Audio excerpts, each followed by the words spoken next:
Assalamualaikum warahmatullahi wabarakatuh. Alhamdulillahirabbil alamin. Allahumma shalli ala sayidina Muhammadin. Teman dan sahabat semuanya yang dimuliakan oleh Allah Subhanahu wa taala.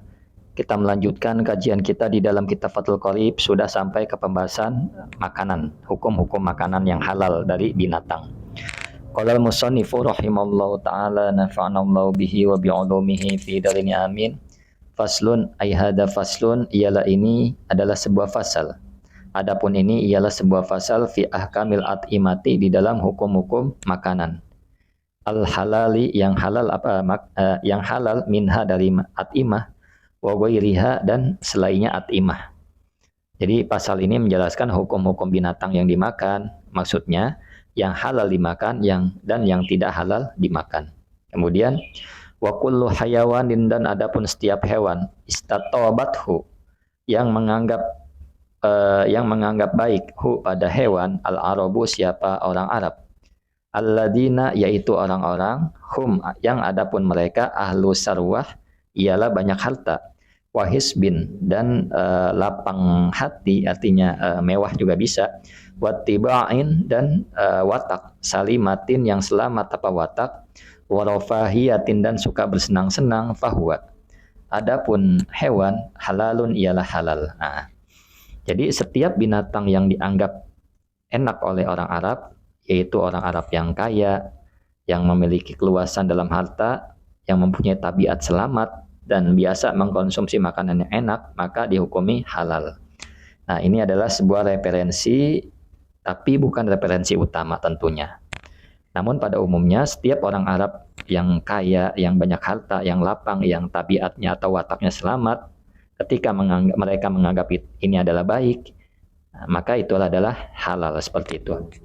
Nah, kemudian illama, kecuali sesuatu, ay hayawanun, atau maksudnya adalah kecuali hewan, waroda, yang datang asyar'u, apa syariat, bitahrimihi, dengan keharamannya hewan, fala yurja'u, maka tidak dikembalikan, tidak dapat dibuat rujukan, fihi, di dalamnya hewan,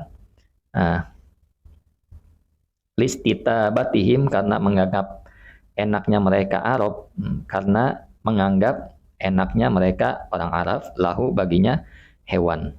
Nah, kecuali binatang yang telah diharamkan oleh syariat, maka untuk binatang ini tidak dikembalikan pada penilaian mereka. Artinya ketika syariat telah mengatakan binatang ini halal, maka adalah halal.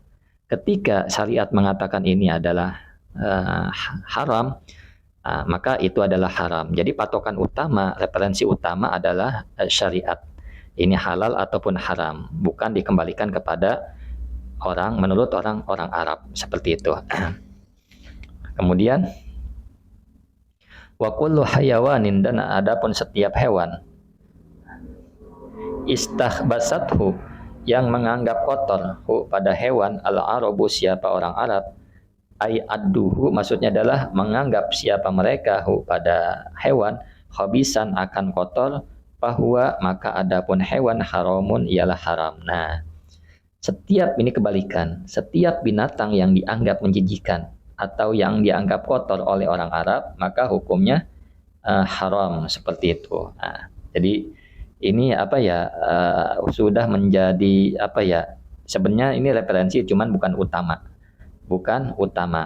Tapi pada umumnya orang Arab itu menganggap sesuatu makanan itu kotor, itu pastinya adalah haram. Nah, tetapi haram ini dikembalikan kepada yang referensi utama, dikembalikan kepada syariat, seperti itu.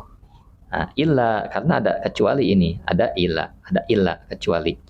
Illama, kecuali sesuatu atau hewan, waroda, yang datang asyar'u, syariat, biibahatihi, dengan kebolehannya hewan, fala yakunu, maka tidak ada hewan, fala yakunu, maka tidak ada atau hewan, haroman, ialah haram. Nah, di sini. Jadi ini ada pengecualian, kecuali yang telah dihalalkan oleh syariat, maka hukumnya tidak haram. Jadi maksudnya, walaupun orang Arab misalkan bilang ini haram, kalau syariat mengatakan halal, maka kita merujuk pada syariat halal. Nah, Kebalikan, ketika orang Arab mengatakan ini adalah haram, kalau syariat mengatakan halal ya halal. Atau kebalikan, ketika orang Arab mengatakan ini halal dan syariat mengatakan haram, maka adalah haram. Seperti itu. Sekali lagi, patokannya adalah syariat. Kemudian, wa yahrumu dan haram. Minas sibai dari binatang buas, ma apa hewan.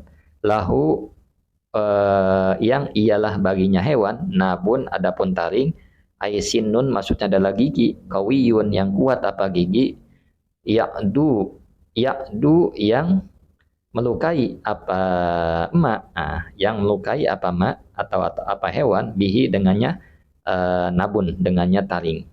Alal hayawani atas hewan kaasadin seperti singa,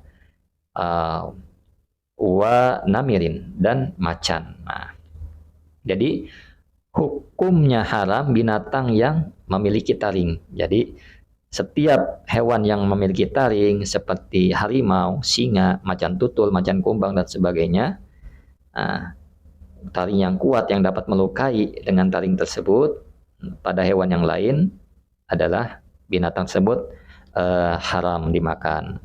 Allahumma sholli ala sayyidina Muhammad wa ala ali sayyidina Muhammad. Nah, kemudian bismillahirrahmanirrahim. Wa yahrumu dan haram minat tuyuri dari burung-burung ma apa hewan. Lahu yang ada yang ialah baginya hewan, mikhlabun adapun cakar. Dengan dibaca bikasril mimi mihlabun. Wa fathil lami dan lamnya dibaca fathah. Nah, ai zubrun maksudnya adalah boleh dibilang juga kuku. Jadi haram dari setiap burung, hewan dari jenis burung-burung yang mempunyai cakar atau kuku. Kawiyun yang kuat apa kuku?